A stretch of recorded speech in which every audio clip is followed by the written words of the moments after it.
तो इस कहानी के शुरू में हम मैथ्यू से मिलते हैं, जिसकी वाइफ क्लेयर को कैंसर है। मेडिकली अब उसका इलाज पॉसिबल नहीं, क्योंकि कैंसर उसकी पूरी बॉडी में फैल चुका है। क्लेयर ये बात अच्छे से जानती थी, इसलिए अब उसने अपना इलाज करवाना भी बंद कर दिया था, यहाँ तक कि अपना ब्लड सैंपल लेने से भी। पर फिर मैथ्यू के इंसिस्ट करने पे उसे अपनी नर्स को अपना ब्लड सैंपल देना पड़ता है। ब्लड सैंपल लेकर जैसे ही नर्स बाहर जाती है, मैथ्यू का कजन उसे बातों में लगा लेता है और यहाँ मैथ्यू अपनी ही वाइफ का ब्लड सैंपल उसके पास से चुरा लेता है। इस सब के पीछे रीजन क्या है, ये तो हमें आगे ही जाकर मालूम होगा। नर्स के जाने के बाद जब मैथ्यू का कजन उससे पूछता है कि तुमने ये क्यों किया, तब मैथ्यू उसे भी बस इतना ही कहता है कि मुझे क्लेयर को ठीक करने का एक नया रास्ता मिला है। साफ जाहिर था कि उसने ब्लड चुराया है तो वो कोई रिचुअल ही करने वाला था। वो अब बाहर में जाकर एक एल नामी आदमी से मिलता है, जो उसे क्लेयर को ठीक करने का एक रिचुअल बताने वाला था।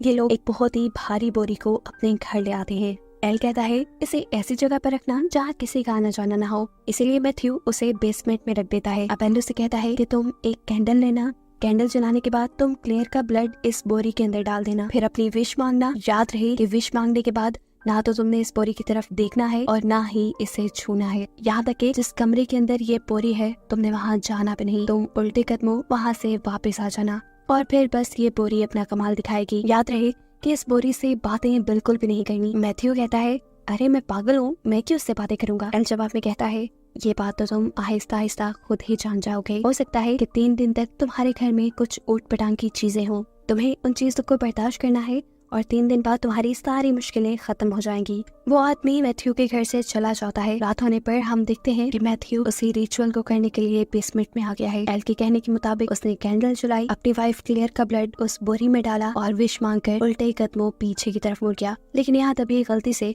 दरवाजा बंद करते हुए अब उसका लाइटर इसी कमरे के अंदर गिर जाता है, जिसे उठाने के लिए मैथ्यू को इस कमरे का दरवाजा खोलना पड़ा और ऐसे मैथ्यू ने रिचुअल का एक असूल तोड़ दिया, क्योंकि उसकी नजर अब बोरी के ऊपर भी पड़ गई थी। जो बोरी हिल रही थी, जरूर उसके अंदर कोई एनर्जी, कोई एंटिटी थी। खैर वो इन चीजों को इग्नोर करते हुए यहाँ से बाहर निकल आता है। हम देखते हैं कि मैथ्यू ने क्लेयर के लिए एक स्टूडियो भी बनाया था। वो दोनों ही सिंगर थे। मैथ्यू चाहता था कि वो दोनों यहाँ पर अपने गाने गाए, लेकिन शायद अब क्लेयर इस स्टूडियो को देखे बिना ही मर जाती। वो अपने कजन के साथ यही सारी बातें कर रहा था कि अचानक उसे क्लेयर की आवाज आती है। वो भागकर कमरे में जाता है तो देखता है कि क्लेयर तो सो रही थी, यानी ये उसका वहम था। अब अगले दिन जब वो खाना बनाने लगता है तो दोबारा उसे किसी औरत की आवाज़ें सुनाई देती हैं अपने मोबाइल के रेडियो पर, और इस आवाज को सुनकर इस मर्तबा वो बुरी तरह डर गया था। रात में भी अचानक से उसकी नींद खुल जाती है। उसे अभी भी किसी की आवाज़ें सुनाई दे रही थी और अब ये आवाज काफी क्लियर थी। ऐसे लग रहा था कि जैसे क्लेयर कह रही हो पता नहीं क्यों कैंसर मुझे हो गया, कैंसर तो मैथ्यू को होना चाहिए था। और ये बात सुनकर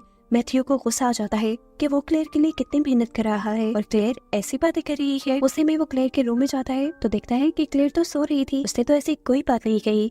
वो समझ गया कि बेसमेंट में वो जो बोरी लेकर आया था उसके अंदर की पावर से शायद ये सब कुछ कर रही है। फिर अगले दिन दिखाया जाता है कि दोबारा मैथ्यू का कजन उसके पास आता है। ये लोग यहाँ पर गोल्फ खेलने लग जाते हैं और गलती से उनकी बॉल बेसमेंट के उसी कमरे में चली जाती है जहाँ पर जाना किसी को भी मना था। मैथ्यू का कजन जब ये बॉल लेने वहाँ जाने लगता है तो मैथ्यू से रोक देता है और खेलने से ही मना कर देता है। मैथ्यू के कजन को ये बात काफी अजीब लगी, इसलिए मैथ्यू के यहाँ से चले जाने के बाद वो उस रूम को खोल देता है। न सिर्फ उसने इस रूम को खोला था, उसने तो उस बोरी को भी देख लिया था। ऐसे रिचुअल के कई रूल्स टूट गए थे और हो सकता था कि अब रिचुअल उल्टा पड़ जाए। ये लड़का जब जाकर मैथ्यू से उस बोरी के बारे में पूछता है तो मैथ्यू उसके ऊपर गुस्सा होने लगा। आखिर तुमने वो कमरा खोला है क्यों, तुम्हें वहाँ जाना नहीं चाहिए था। गुस्सा करने के बावजूद भी मैथ्यू उस आदमी को कुछ नहीं बताता, बस इतना ही कहता है कि मैं अपनी वाइफ को ठीक करना चाहता हूँ। खैर वक्त गुजरता रहता है और मैथ्यू के साथ अजीब चीजों का होना जैसे अब रूटीन बन चुकी थी। उसे अजीबोगरीब आवाजें सुनाई देती थी, अजीबोगरीब कॉल्स आती थी,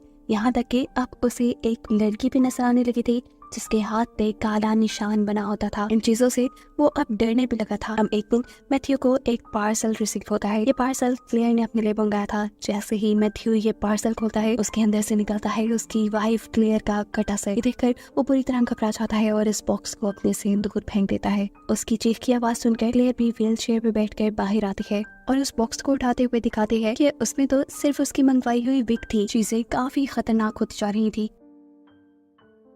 अब तो अपनी हालत से भी मैथ्यू को शदीद डर लगने लगा था। वो इन सब चीजों के बारे में एल से कांटेक्ट करने की कोशिश करता है, लेकिन एल उसका फोन नहीं रिसीव करता। एल का एड्रेस भी उसे नहीं मालूम था कि वो जाकर उससे मिले। फिर अगले दिन हमें दिखाया जाता है कि क्लेयर की तबीयत में काफी सुधार आ रहा था। ऐसे जैसे वो रिचुअल उसका काम करने लगा हो, वो खुद ही व्हील चेयर पे बैठ कर किचन तक आती है। ये देखकर मैथ्यू बहुत ज्यादा खुश हो जाता है। मैथ्यू अब स्टोव की तरफ मुड़कर कुकिंग करने लग जाता है। तभी एकदम से कोई उसके कंधे पे हाथ रखता है। पहले मैथ्यू को लगा कि शायद ये क्लेयर है, लेकिन जैसे ही उसने हाथ की तरफ देखा, ये काला और खौफनाक हाथ था जिससे वो डर गया।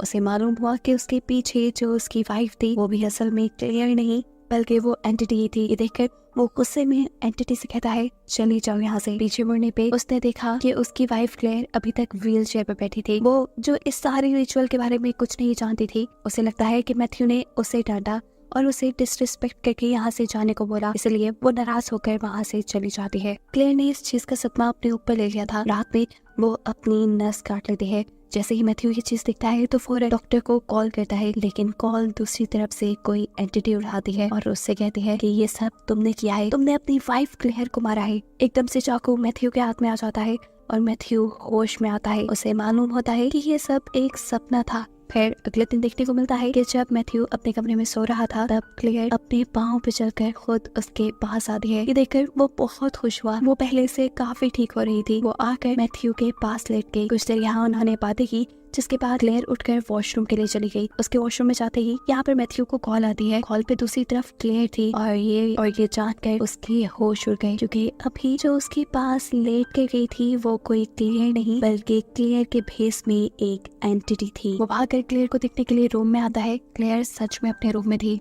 डर में भागकर वो इस कमरे से बाहर आता है तो अब उसे वही एंटिटी दिखाई देती है जिसे पहले भी कई मर्तबा वो देख चुका है। उसके हाथ पे हमेशा काला निशान बना रहता है। इस एंटिटी से डरते हुए मैथ्यू को पता ही नहीं चलता कि कब वो बेसमेंट में उसी कमरे में चला गया जहाँ पे जाना मना था। अब उसकी नजर उस बोरी के ऊपर भी पड़ जाती है। डर कर उसके हाथ से टॉर्च नीचे गिर जाती है और बोरी में से एक हाथ निकल कर उस टॉर्च को उठा लेता है। ये भयानक हाथ देखकर डरते हुए मैथ्यू कहता है, चली जाओ पसंद है। और वो हाथ भी जैसे उसकी बात मानते हुए अंदर चला गया था। मैथ्यू ने अब इस रूम के डोर को लॉक भी कर दिया था, लेकिन फिर भी उसे आवाजें साफ सुनाई दे रही थी कि प्लीज मुझे निकलने दो यहाँ से। वो दोबारा क्लेयर के रूम में आता है तो देखता है कि क्लेयर वहाँ थी ही नहीं। उसे ढूंढते हुए वो स्टूडियो में आ जाता है जहाँ क्लेयर अपना स्टूडियो देखकर बहुत खुश थी। वो क्लेयर को सब सच बताना चाहता था। वो बता देता है कि क्लेयर, मैंने तुम्हें ठीक करने के लिए एक कल्ट ज्वाइन किया है, तुम बिल्कुल ठीक हो जाओगी। ये रिचुअल तुम्हें पहले जैसा कर देगा, बस मुझे इस रिचुअल के लिए कोई कीमत अदा करनी होगी। क्लेयर पूछती है, कैसी कीमत? मैथ्यू बताता है, ये तो मुझे नहीं पता, लेकिन हाँ कोई कीमत चुकानी है। अभी ये लोग बातें ही कर रहे थे कि इतनी देर में मैथ्यू को क्लेयर की नर्स की कॉल आती है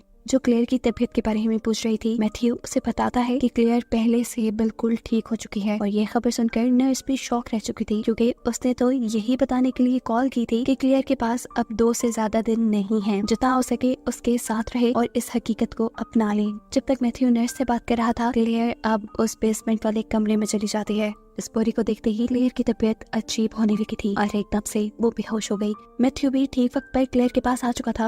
वो जल्दी से क्लेयर को उठाकर उसके कमरे में ले जाता है। उसकी हालत बहुत ज्यादा बिगड़ चुकी थी और वो क्लेयर को ऐसे ही नहीं देख सकता था। वो सोचता है बस बहुत हो गया। वो अब इस बोरी को उठाकर घर से बाहर फेंकना चाहता था, क्योंकि वो और ये सब कुछ बर्दाश्त नहीं कर पा रहा था। लेकिन अब ये बोरी पहले से कहीं ज्यादा भारी हो गई थी। उससे अपने घर से बाहर भी नहीं निकल रही थी। वो यहाँ एल को कॉल करता है, लेकिन एल कॉल रिसीव नहीं करता। तब वो एल को एक मैसेज ड्रॉप कर देता है कि वो उस बोरी को फेंक रहा है। ऐसा करते हुए उसने एक और रूल रिचुअल करके तोड़ दिया था कि उसने इस बोरी को हाथ लगा दिया था। ये सब करने के बाद जब लैपटॉप पे मैथ्यू अपना काम करने के लिए बैठता है तो एकदम से उसके लैपटॉप पे भयानक तस्वीरें आने लगती है। ये सब क्लेयर की टेस्ट रिपोर्ट्स थी, जिन्हें देखकर वो घबरा गया। इससे पहले कि वो पूरी तरह पागल होता, अब वो फैसला करता है कि किसी तरह वो एल को ढूंढ के रहेगा। वो अब उसी बार में जाता है जहाँ पहली मर्तबा उसे एल मिला था। बार में काम करने वाली लड़की मैथ्यू की दोस्त थी। वहाँ के डाटा के जरिए वो एल के घर का पता चला लेते हैं। बिना वक्त ज़ाया किए वो एल के घर जाता है तो दरवाजा नॉक करने पर ये दरवाजा एक लड़की खोलती है। मैथ्यू पूरी तरह शॉक था, क्योंकि ये वही लड़की थी जो उसे बार बार अपने घर पे दिखाई देती थी, जिसके हाथ पे काला निशान था हर वक्त। ये लड़की काफी अजीब थी। इसे बात करने पे मैथ्यू को पता चला कि ये एल की बेटी है। अब वो एल को बुला कर लाती है। जब एल यहाँ पे आता है तो उसकी बेटी एल से कहती है इसे समझा दे कि इसे हर चीज को एक्सेप्ट करना पड़ेगा। उसकी ये बात सुनकर मैथ्यू चेयर से खड़ा हो जाता है और उस बच्चे के डैड यानी एल उसे समझाते रह जाते हैं। ठीक है, मैं समझा दूंगा, तुम जाओ यहाँ से। अब एल मैथ्यू के पास आता है और उससे पूछता है कि क्या तुमने रिचुअल का कोई रूल तो नहीं तोड़ा। जब मैथ्यू यहाँ कुछ नहीं बताता तो एल उससे कहता है देखो, इस रिचुअल के अंदर बहुत सी एंटिटीज इन्वॉल्व करती हैं और वो सब तुम्हें डराएंगी। ये बात मैंने तुम्हें पहले ही बता दी थी। तुम्हें उन चीखों की आदत अब हो जानी चाहिए। देखो, अभी तो तुम्हें इससे आगे और भी बड़ा कुछ बर्दाश्त करना है। मैथ्यू एल से कहता है आप साफ साफ बात क्यों नहीं करते, जिस पर एल आप उसे उस बोरी की कहानी सुनाता है। असल में उस बोरी के अंदर जो एंटिटी है वो किसी को भी ठीक नहीं करती, वो बस उसका रिप्लेसमेंट उन्हें दे देती है। उसे समझाने के लिए एल बताता है कि तुम्हें यहाँ जो मेरी बेटी नजर आ रही है वो मेरी बेटी नहीं है, मेरी बेटी मर गई है और ये मेरे साथ कोई और रहती है। ऐसा ही अब तुम्हारे साथ होगा और ये सच्चाई तुम्हें मान लेनी चाहिए। यदि वो एंटिटी इनकी विश ऐसे ही पूरी नहीं करती थी, वो एंटिटी इनकी ख्वाहिश, इनकी विश पूरी करने के लिए इनकी उसी विश की कुर्बानी ले लेती थी। जैसे एल अपनी बेटी को सही करना चाहता था और उस एंटिटी ने उसकी बेटी को ही मार दिया और यहाँ उसका रिप्लेसमेंट उसे दे दिया। ऐसे ही अभी एंटिटी मैथ्यू के साथ करने वाली थी, यानी वो क्लेयर का इलाज नहीं कर रही थी बल्कि वो क्लेयर को मार देती और क्लेयर के बदले फिर मैथ्यू के साथ कोई और रहता। मैथ्यू एल से पूछता है फिर आपकी बेटी, उसकी बॉडी कहाँ है। एल उसे बेसमेंट में ले जाता है जहाँ वो देखता है कि असल में एल की बेटी उल्टियाँ कर रही थी, वो भी काले रंग की। उसका मुंह बहुत ही डरावना दिख रहा था। डरकर मैथ्यू वहाँ से वापस अपने घर के लिए निकल आता है। वो जैसे ही घर पहुंचा उसे दरवाजे पे अपना कजन नजर आया, जिसे लेकर वो फौरन अंदर चला गया। वो अपने कजन से कहता है कि मैं क्लेयर को हॉस्पिटल लेकर जा रहा हूँ। इससे पहले कि ये लोग कुछ कर पाते अब बहुत देर हो चुकी थी। क्लेयर पहले से ही मर चुकी थी। उसकी मौत मैथ्यू को बुरी तरह तोड़ देती है। घंटों वो यहाँ बैठकर रोने लग जाता है। उसके कजन को उसके लिए काफी बुरा लग रहा था। रोते रोते एकदम से मैथ्यू उठा और उसने अपने कजन को कहा चलो मेरी मदद करो। इस लड़की को समझ नहीं आ रही थी कि 1 मिनट में मैथ्यू को हो क्या जाता है। वो अपने कजन के साथ मिलकर उस बोरी को उठाकर अब इस कमरे में ले आया। बैग को यहाँ लाने के बाद मैथ्यू क्लेयर की लाश को इस बैग के अंदर डाल देता है। उसके कजन को लग रहा था कि मैथ्यू को गहरा सदमा पहुंचा है, इसलिए वो ऐसी हरकतें कर रहा है। क्लेयर की लाश को इस बोरी में डालने के बाद मैथ्यू इसे बंद कर देता है और मैथ्यू का कजन उसे इस कमरे से बाहर लाकर कमरा लॉक कर देता है, क्योंकि उसे लग रहा था कि अब मैथ्यू इस लाश के साथ कुछ और भी बुरा करेगा। अब वो मैथ्यू को वार्न करता है कि खबरदार, तुम अगर इस कमरे में गए तो मैं खुद अब वहाँ जाऊंगा और क्लेयर की डेड बॉडी को बाहर लेकर आऊंगा। वो जैसे ही कमरे के अंदर गया तो दिखाया गया कि अब उस बोरी के अंदर से खौफनाक एंटिटी बाहर निकली। वो बड़े बड़े अपने हाथों से इस आदमी का पूरे तरीके से मर्डर कर देते हैं। बुरी हालत में मैथ्यू का कजन कमरे से बाहर निकलता है, जिसको देखकर मैथ्यू भी शॉक था। फिर उसे एंटिटी का डरावना हाथ दिखाया जाता है और एकदम से एंटिटी उसके ऊपर हमला कर देती है। यहाँ पूरी तरह हम एंटिटी को तो नहीं देख पाते, लेकिन ये जरूर दिखाया जाता है कि वो एंटिटी मैथ्यू के मुंह के अंदर काली उल्टियाँ कर रही है और सीन यहीं से कट हो जाता है। मैथ्यू के घर पर इस टाइम नर्स आई थी क्लेयर की तबीयत को देखने के लिए। मैथ्यू जाकर दरवाजा खोलता है और हम ये देखकर हैरान हो जाते हैं कि मैथ्यू बिल्कुल ठीक था। अभी जो एंटिटी उसके ऊपर उल्टियाँ कर रही थी, ऐसा कोई भी सिम्टम उसके साथ नहीं था। वो इस नर्स के साथ भी ऐसे एक्ट करता है जैसे यहाँ कुछ हुआ ही ना हो, जैसे क्लेयर भी जिंदा हो। वो नर्स को लेकर अंदर आ जाता है और जब नर्स उससे क्लेयर के बारे में पूछती है तो वो उससे कहता है जाओ जाकर कमरे में उसे देख लो। ये सब मैथ्यू ने जानबूझ के किया था। मैथ्यू चाहता था कि क्लेयर के कमरे में अभी वो एंटिटी थी और इस नर्स के चाहते ही वो एंटिटी इस नर्स को मार देती है और फिर उसे उठाकर बोरी में डाल देती है। इस नर्स की कुर्बानी के बदले वो एंटिटी मैथ्यू को क्लेयर को जिंदा कर देती है।